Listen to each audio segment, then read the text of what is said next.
आज ही Doubtnut app download करें। Doubtnut पर होगा अब आपके सभी मैथ्स, केमिस्ट्री, फिजिक्स और बायोलॉजी डाउट्स का सफाया। बस अपने क्वेश्चन की फोटो खींचो, उसे क्रॉप करो और तुरंत वीडियो सोल्यूशन पाओ। Download now.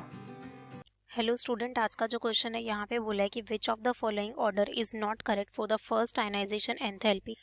ठीक है, अब आपको फर्स्ट आयनाइजेशन एंथैल्पी देखनी है, तो सबसे पहले आपको पता होना चाहिए कि आपकी आयनाइजेशन एंथैल्पी क्या होती है। तो देखो, ये वो अमाउंट ऑफ एनर्जी होती है। यहाँ पे पहले मैं डेफिनेशन लिख देती हूँ, फिर आपको ये समझा दूंगी। अमाउंट ऑफ एनर्जी जो आपको चाहिए होती है, which is required to remove the which is required to remove the outermost electron from its valence shell outermost electron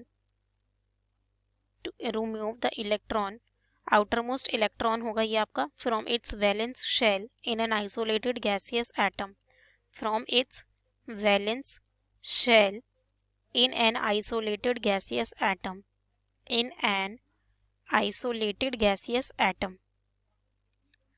isolated gaseous atom। ठीक है, अब यहाँ पे हम इसको समझते हैं कि कैसे, ये क्या कहना चाह रहा है। मतलब कि आपके पास कोई एक एटम ए है। अब यहाँ के से आपको आउटर मोस्ट इलेक्ट्रॉन को निकालने के लिए उसके वैलेंस शेल से कुछ अमाउंट ऑफ एनर्जी देना पड़ेगा। अब इलेक्ट्रॉन जाएगा तो ये मेरा क्या बनेगा, केटायन, और ये आपका इलेक्ट्रॉन निकल गया। तो मतलब इस इलेक्ट्रॉन को, ये जो आपका आउटर मोस्ट इलेक्ट्रॉन है, उसको उसके वैलेंस शेल से निकालने के लिए आपको जो अमाउंट ऑफ एनर्जी देना पड़ा वो मेरी आयनाइजेशन एनर्जी है। ठीक है, अब आपको आयनाइजेशन एनर्जी कहाँ पे ज़्यादा देनी पड़ेगी, वहीं पे ज़्यादा देनी पड़ेगी जहाँ पे आपका मॉलिक्यूल क्या हो रहा होगा, स्टेबल। क्योंकि अगर मॉलिक्यूल स्टेबल है तो वो क्यों अपना इलेक्ट्रॉन लूज करेगा भाई। अगर वो स्टेबल है तो जहाँ पे मॉलिक्यूल स्टेबल है वहाँ आयनाइजेशन एनर्जी ज़्यादा है। तो बेसिकली हमें यही देखना है कि कहाँ पे आपका स्टेबल है। अब ऑप्शन 1 में आपको बोल रहा है कि नाइट्रोजन की ज़्यादा है। आपको क्या बोल रहा है यहाँ पे कि नाइट्रोजन की क्या है, आपकी ज़्यादा है। तो देखो, अगर मैं कार्बन की बात करूँ तो इसकी कॉन्फ़िगरेशन क्या है, 1s2 2s2 2p2। और अगर मैं नाइट्रोजन की बात करूँ तो इसकी कॉन्फ़िगरेशन क्या है, 1s2 2s2 2p3। तो आपका जो नाइट्रोजन है ये क्या है, आपका हाफ फिल्ड है। आप देख सकते हो इसमें मैक्सिमम 6 इलेक्ट्रॉन्स आ सकते हैं। तो ये हमारा क्या होता है, हाफ फिल्ड। अगर इसके इलेक्ट्रॉन्स लिखते हैं तो हम इस तरीके से करते हैं, पहले इसको हाफ फिल्ड करते हैं।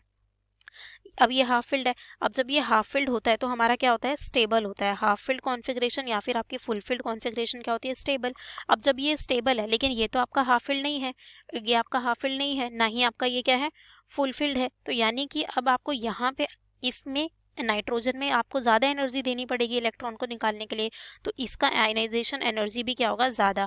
तो ये तो करेक्ट है। आपसे क्या पूछा है, विच इज़ नॉट करेक्ट। ठीक है, अब यहाँ अगली बात करते हैं। सेकेंड में जो हमें गिवन है ऑक्सीजन एंड सल्फर।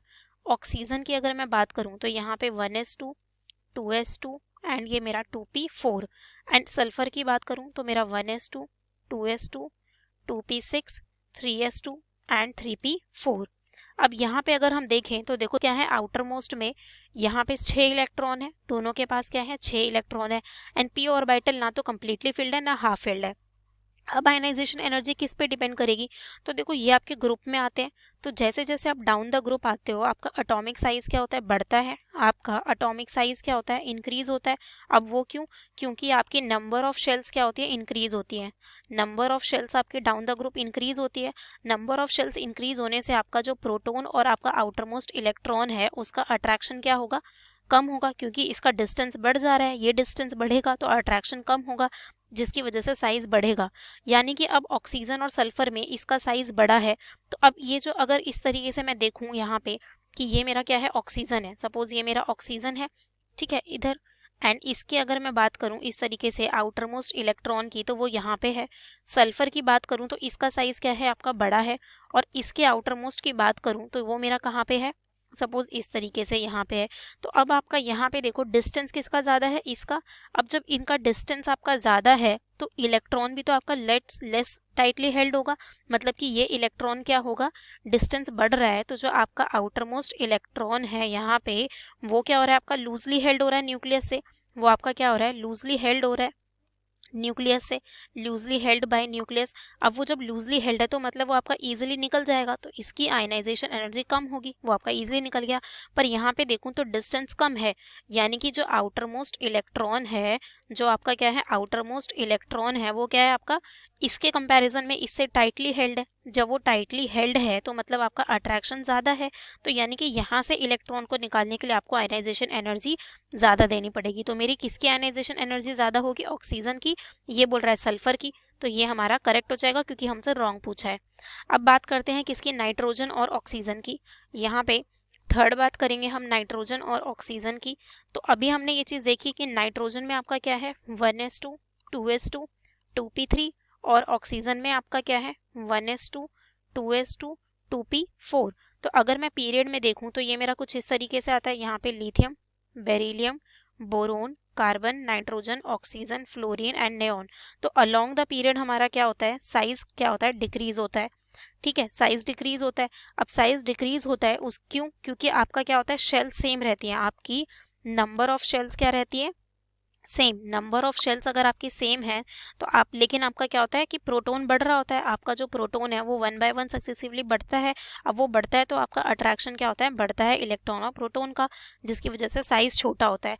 तो यहाँ पे, लेकिन यहाँ पे आपका क्या होता है कि ये आपका फिर से हाफ फिल्ड है, ये आपका क्या होता है? हाफ फिल्ड होता है, और ये आपका हाफ फिल्ड नहीं है, ये आपका हाफ फिल्ड तो नहीं है।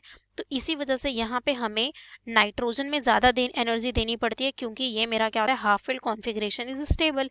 तो अगर इन दोनों में कंपेयर करें तो due to this half filled configuration of nitrogen, इसकी हाफ फिल्ड कॉन्फिगरेशन ये ऑक्यूपाई कर रहा है, तो इसकी वजह से ये आपका स्टेबल होता है ऑक्सीजन से ज़्यादा, तो हमें यहाँ एनर्जी ज़्यादा देनी पड़ती है। तो यानी आपका नाइट्रोजन का ज़्यादा होगा, तो ये भी रॉन्ग है, तो ये भी करेक्ट हो गया। अब बात करते हैं यहाँ पे फ्लोरीन और क्लोरीन की। फोर्थ में आपको क्या गिवन है? यहाँ पे फ्लोरीन और क्लोरीन। तो अगर हम देखें तो फ्लोरीन और क्लोरीन मेरे क्या आते हैं? डाउन द ग्रुप आते हैं। अभी हमने एक चीज़ यहाँ पे समझी थी कि मेरा डाउन द ग्रुप साइज क्या होता है? बढ़ता है। उस केस में अभी हमने इस केस में पढ़ा था ऑक्सीजन सल्फर में, जब साइज बढ़ता है आपका तो आपका क्या होता है? यहाँ पे आयनाइजेशन एनर्जी कम होता है, तो आपका फ्लोरीन का आयनाइजेशन एनर्जी क्या होगा? यहाँ पे ज़्यादा होगा क्लोरीन से। ठीक है, तो ये भी यही कह रहा है फ्लोरीन का ज़्यादा है, तो वो हमारा करेक्ट है। इसका रीज़न सेम है जो हमने ऑक्सीजन और सल्फर के केस में यहाँ पे पढ़ा था, तो यानी कि ये हमारा करेक्ट है। तो हमसे रॉन्ग पूछा था, तो वो हमारा ऑप्शन 2 और 3 यहाँ पे रॉन्ग स्टेटमेंट। ठीक है, okay guys, thank you. Class 6 से 12 से लेके नीट, IIT, जेई मेंस और एडवांस के लेवल तक 10 मिलियन से ज़्यादा स्टूडेंट्स का भरोसा। आज ही डाउनलोड करें डाउटनेट ऐप या व्हाट्सएप कीजिए अपने डाउट्स 8400 400 400 पर।